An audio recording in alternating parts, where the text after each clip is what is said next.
Welcome and thanks for clicking this video. My name is Umesh Sharma and you are watching English Tutor Umesh. So today's video is for those wandering souls who have been exploring YouTube videos after videos and browsing websites after websites to get fluent.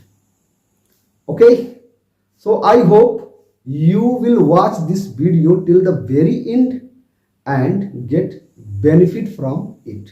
So let's without any further delay start this video. Here we go. Well, तो ये है English algorithm के वो 4 pillars जिनका जिक्र मैंने पिछले video lesson में किया था गाइज. बी, डू, हैव और मूड. जो पहली ये 3 है 1, 2, 3, इनका इंग्लिश में एक बड़ा भयंकर सा नाम है primary auxiliary verb. Primary auxiliary verb. चौथे साहब का नाम है मॉडल एक्सिलियरी वर्ब. बड़ा भयंकर सा नाम है ना. खैर, नाम में क्या रखा है? Shakespeare said a Melania ago that what is in a name. नाम में क्या रखा है? अगर आग को पानी और पानी को आग कह दिया जाए तो उसकी टेंडेंसी में क्या फर्क आ जाएगा? क्या आग जलाना छोड़ देगी? नहीं. तो नाम में नहीं उलझना है. ग्रामर में मैं आपको जरा उलझाऊंगा भी नहीं, बल्कि ग्रामर के नियम से कुछ हट के भी चलूंगा. ओके, हमारा ऑब्जेक्टिव है इंग्लिश फ्लुएंट बोलना. ओके, तो ये जो 3 है गाइस, पहली वाली, इनमें आपको एक कॉमन सी बात दिख रही होगी और वो कॉमन सी बात ये है कि ये अपनी नेचुरल फॉर्म में दिखाई दे रही हैं. तो चलिए आगे की स्लाइड में हम वर्ब की टेंडेंसी को आज हम समझ लेते हैं गाइस. कोई भी वर्ब जब अपने बेस फॉर्म में होती है गाइस, तो उसके अंदर डू हिडन होता है, डू छिपा होता है, उसका टेंस प्रेजेंट होता है, और ये B1 यानी कि बेस फॉर्म प्लूरल होती है बाय नेचर. प्लूरल सब्जेक्ट के साथ यूज किया जाता है गाइज. और सबसे बड़ी बात तो ये है कि बिना किसी अगर सब्जेक्ट के बोल दिया जाए ना, तो अपने आप में एक सेंटेंस होता है. सब्जेक्ट होता है लेकिन उसको बोला नहीं जाता. ये यू होता है, इसको बोलने की जरूरत होती नहीं है. ओके, जैसे फॉर एग्जाम्पल कम, आओ, ईट खाओ. क्या खाओ भाई? पिज्जा. ईट पिज्जा, पिज्जा खाओ. गो जाओ. हैव फन मजा करो. ओके, तो बहुत आसान है, बहुत आसान है. जिसको आप किसी काम के लिए कहना है कि ये काम करो, तो आप सीधे सीधे वो वर्ब उठाइए और उसकी बेस फॉर्म को सामने वाले को देख करके बोल दीजिए. ये अपने आप में एक सेंटेंस होता है गाइज. ओके, चलिए एक कदम और आगे बढ़ते हैं. अगर इसमें सब्जेक्ट लगा दिया जाए, बेस फॉर्म में एक सब्जेक्ट लगा दिया जाए जो कि प्लूरल होगा, क्योंकि प्लूरल बाय नेचर होता है ये, तो ये उस सब्जेक्ट की हैबिचुअल एक्शन को बताता है. उसका ना सजातीय गुण बताने लगता है. जैसे देखिए, दे ईट पिज्जा. वे लोग पिज्जा खाते हैं. ओके, बहुत अच्छी बात है भाई, खाइए पिज्जा. You eat pizza. आप पिज्जा खाते हैं. आई ईट पिज्जा. मैं पिज्जा खाता हूं भाई. ओके, तो चलिए अब देखते हैं कि ये जो इसके अंदर डू है गाइज, ये डू ये कैसे काम करता है। ओके, चलिए, अगर बेस फॉर्म को उठा दिया जाए डू, तो इसका मतलब क्या हुआ? करो, करो, करो, नहीं, करो नहीं, ईट। ईट करने के काम को मत करो, करो मत ईट। क्या भाई? पिज्जा, यानी कि पिज्जा मत खाओ। तो जब इनकार करना हो ना, तब ये डू ट्रिगर हो जाता है गाइज। एक कमाल और देखते हैं, चलिए। They do not eat pizza. वे लोग करते हैं नहीं पिज्जा खाने का काम, मतलब वो लोग पिज्जा नहीं खाते हैं। तो ये डू कब काम आता है? जब इनकार करना हो कि फलाना आदमी ये काम नहीं करता है, तो वो डू काम आता है गाइस। हाँ, एक काम और आता है जो ना, वो क्वेश्चन पूछने के लिए काम आता है गाइस। क्वेश्चन करने के लिए काम आता है ये डू। कैसे? ये देखिए, अगर हम डू को पहले रख देते हैं, डू को पहले रख देते हैं, तो डू को पहले इधर रखते हैं। देखिए, do they eat, do they ईट क्या भाई? पिज्जा। क्या वे पिज्जा खाते हैं? और एक चीज और होती है जिसे आप लिखते हुए तो लगाते हैं, लेकिन बोलते हुए कहाँ लगाएंगे? अगर लिख रहे हैं तो ये लगा दीजिए, सॉरी ये यस क्वेश्चन मार्क है। तो क्या आप पिज्जा खाते हैं? अच्छा, ये मतलब क्यों आता है? देखिए, डू करते हैं आप, करते हैं वे पिज्जा खाने का काम, और ये एक्सप्रेशन जो ये क्वेश्चन मार्क है गाइस, ये आपके चेहरे पे जाके चला जाता है। आप जब बोलते हैं ना, तो आप क्वेश्चन करते हैं, तो ऐसे भाव आपके बनने चाहिए। इसको बोला थोड़ी जाएगा कि do they eat pizza question mark, तो क्वेश्चन मार्क तो आपके चेहरे पे जाएगा। ओके, चलिए, सो गुड सो फार। तो बढ़ते हैं अब गाइस इस वाली फॉर्म पे, जो ना बेस फॉर्म में यस या ईएस लगा के बताया जाता है।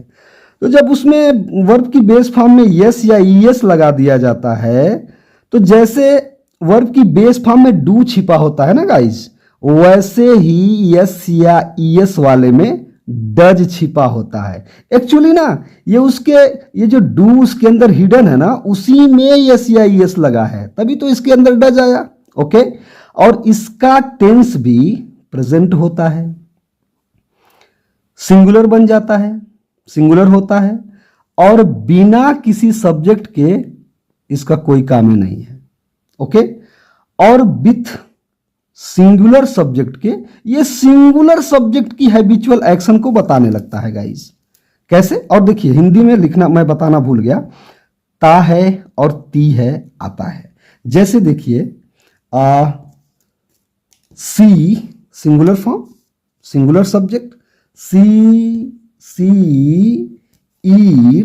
ईट्स क्या भाई? पिज्जा। वह पिज्जा खाती है, पिज्जा खाना उसकी आदतों में शामिल है, डेली की रूटीन है, खाती है। वो पिज्जा खाने से इनकार नहीं करती है, वो पिज्जा खाती है गाइस। अच्छा, अगर ये कहना हो कि वह पिज्जा नहीं खाती है, तभी तो ये डज आएगा ना, जैसे इसमें डू के वक्त आया था। ओके, तो देखते हैं, सी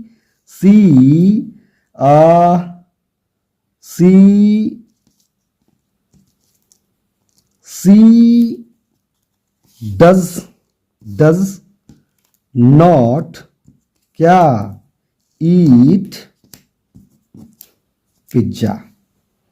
सी डज नॉट ईट पिज्जा। वह पिज्जा नहीं खाती है गाइस। ओके, अब देखते हैं इसको इंटेरोगेटिव बना करके। क्वेश्चन पूछना है किसी से कि क्या वो पिज्जा खाती है, कुछ नहीं करना है, डज को पहले रखना है। Does she eat pizza. और एक चीज ये अगर लिखेंगे आप तो नहीं तो सिर्फ बोलना है, तो चेहरे पे ऐसा एक्सप्रेशन पैदा कर लीजिए कि आप क्वेश्चन पूछ रहे हैं। Okay guys, so good so far. चलिए आगे बढ़ते हैं। और हाँ, एक बात मैं आपको एडिशनल बताना भूल गया। एक स्थिति ऐसी आती है जब आप बोलते हैं कि पिज्जा तो मैं खाता तो हूं मैं पिज्जा, तो वहां भी ये डू काम करता है गाइस। जैसे आई यू